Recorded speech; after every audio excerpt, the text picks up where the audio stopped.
Good morning. It's an exciting day at the Del Val Mary household. It's always an exciting day at this household. You never know what's going to happen next. No, it's fast-paced. That is for sure. Highly, highly fast-paced. Good morning, Carl. So it's Gratitude Tuesday. Oh, get me mug. You got yours. And we have a thank you gift that we received that now we want to express gratitude back for. So this was a thank you for thanking me. Now we're thanking you for thanking me for thanking you. So Jonathan Holth. These are fantastic. Last week's guest. First of all, Jonathan is one of those people in the world who, if 3 jobs would be busy, well then 6 or 8 jobs could only be better. If you ever needed to wonder if there's value in getting sober, can you be more productive? I say check with Jonathan Holth because he owns the 3 Toasted Frogs in the state. I think they're just in North Dakota. And I did not know this, but he also owns Urban Stampede Coffee Company in Grand Forks. Oh, that's good. And he sent us these 2 MiiR mugs. You take that, please. A pound of coffee beans. And look at our little MiiR mugs. Our sippy cup mugs. They're camping mugs, actually, which is so delightful. Another thing these can be used for is safely going to an AA meeting so you have a lid on your drink so you don't spill it on the floor. Oh, so thank Jonathan, you for that, Jonathan. I bet you were thinking of that when you sent them to me. That's delightful. So thank you. So they're metal. What would this be called? Aluminum? No. No, metal. Well, metal's not a type. It's a type of metal. I don't know what they're made of. They're tin. It's a tin mug. Which is not to be confused for a thin mug coming from the Irishman. No, you know, they don't say their H's often, like you got tree fellas. Anyway, back to the subject at hand. Good morning, Sandy.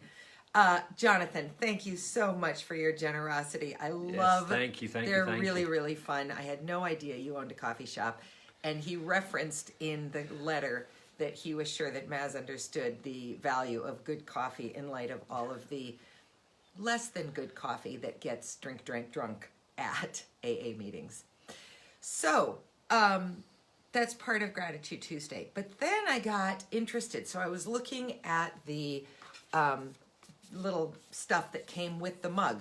So I had not heard of this brand MiiR. I know it's not a brand new company.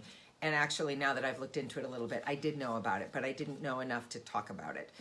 So MiiR's mission statement is, we exist to empower people for a better future.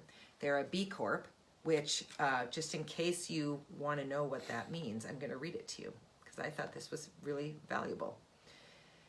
Certified B Corporations are businesses that meet the highest standards of verified social and environmental performance, public transparency, and legal accountability to balance profit and purpose.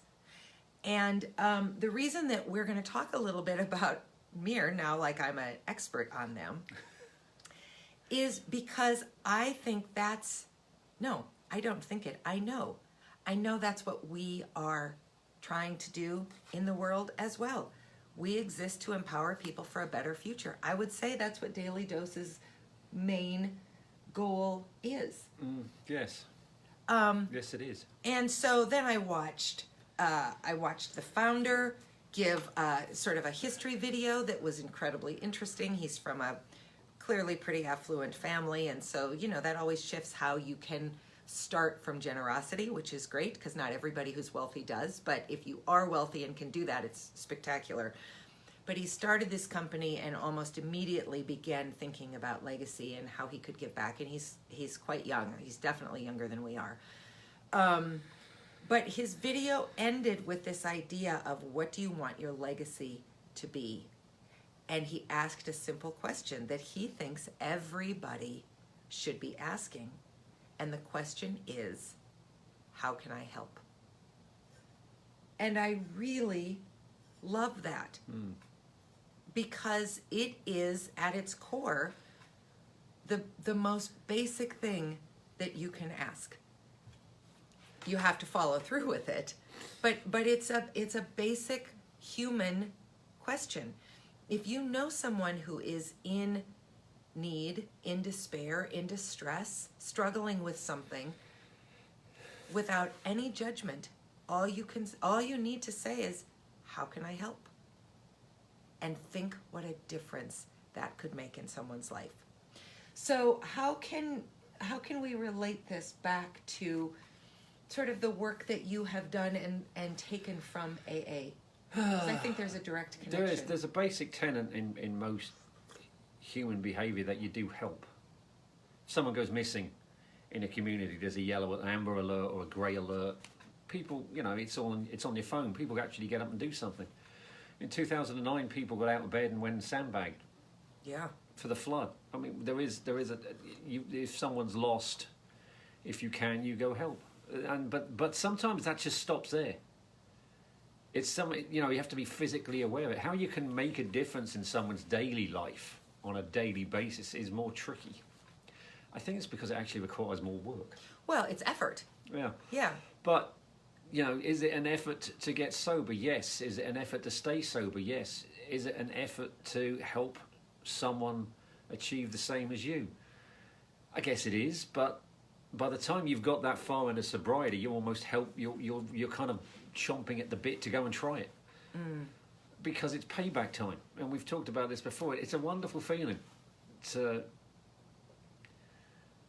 be able to try and help someone. Now, when I first started helping people when I was sober, it wasn't very good. I will admit that. I didn't know all the answers. I still don't. I was going to say, do you now? I don't. Even my sponsors, I have two, and they're both over 10 years sober. Sometimes they say, "Well, I was going to ask you for advice." That's life. Oh, we ask each other for advice.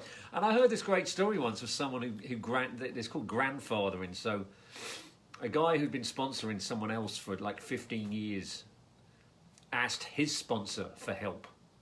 So this guy was getting about 40 years of knowledge about how to stay sober, and that's a wonderful thing. It's like, what's this guy's name who just started this? Yep. Keep talking. I'll find it. Anyway, this guy told Jana told me this guy's great story about, he was a photographer. Brian Pape. Like an action photographer. Or he filmed skiing. So he was filming out of helicopters. So the helicopter had an incident, and he was violently thrown against a tree and broke his thigh bone. In half. There's a picture of it right there. It's brutal. But he basically said, well, I didn't sever my femoral artery, so I'm not going to bleed to death in 10 minutes, but so therefore I'm a tool. I must do something else with my life. That was his wake-up moment. Your wake-up moment when you're the first time you wake up sober, after you go through detox. He had that moment, and he didn't have to be an addict to do it.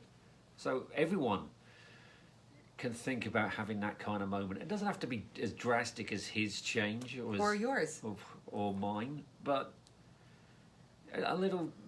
Oh, today I'm going to try and do something. Yeah. Say hello to your neighbour. Dana started this great thing during the start of the pandemic. We were just going for walks because, spin classes, everything had been cancelled, everything was shut, so we just went for lots of walks. We wore the dog out. In fact, there were times when she looked at us and thought, yeah, you're on your own for this one. I've been out twice today. Dana would walk by known sponsors and phone them just to say, hey, do you want anything? Can we get you some milk? Oh, that's confusing. No, it's not. Supporters of the Arts Partnership. Oh, yeah, supporters of the Arts Partnership. Yeah, I was on sponsors of AA. That's what threw me. Go. I thought, I don't know any sponsors People of AA. that give money to her organisation. Yeah. She just kept in touch with them. And it was just a small thing to do. Yeah. Yes, we can all be more human. We can all reach out. We can all ask, how can I help? And I love the last thing that Brian and I are best friends, founder of MiiR. I love the last thing he says in this video. After he says, what's your legacy? Start with the basic question of how can I help? You will change the world, but you will also change yourself. And I think where you really began to come into your own presence, your own comfort level with every good and bad quality you possess, was when you became a sponsor and you had someone who was looking to you for guidance, not because you had all the answers or because you never needed to worry about yourself, but because you were simply there at every moment with the understanding that your question to this person was, how can I help? And that's unbelievable. Again, it's another one of those pieces where, as someone who has not gone through a program like that, it's kind of easy to be envious of addicts who successfully stay addict-free, because you have such a profound community and such a beautiful network and opportunity to be in service, to be of service, to not be ashamed or afraid to admit that you need help. What if we all did that? Well, there are people that do service in AA. They volunteer to be treasurer, or to help run the organisation. They go and represent areas of the country in regional meetings, and imagine people who do service work for an organisation like AA. Bless them. Yeah. But we can all be that person, particularly now. Every single one of us knows at least one person who's in worse shape than we are. And many of us know many, many people who are in much, much worse shape than we are. So how can you think about how you can help? How can you be inspired by MiiR, M-I-I-R. That's not going to come into... Oh, there it is. There it is. MiiR. Go and watch his story and see what you can do. Jonathan, thanks so much for the generosity of the gifts, the coffee, the cups. What a fun thing. And now you've sort of sent me on this little meandery path of discovering MiiR and all that they are doing right in the world. So go do the thing that you can do that will make a difference for someone else in the world, because you know it will make a difference for you too. Have a good day. And you. Have a good day, everyone. Bye. See you tomorrow.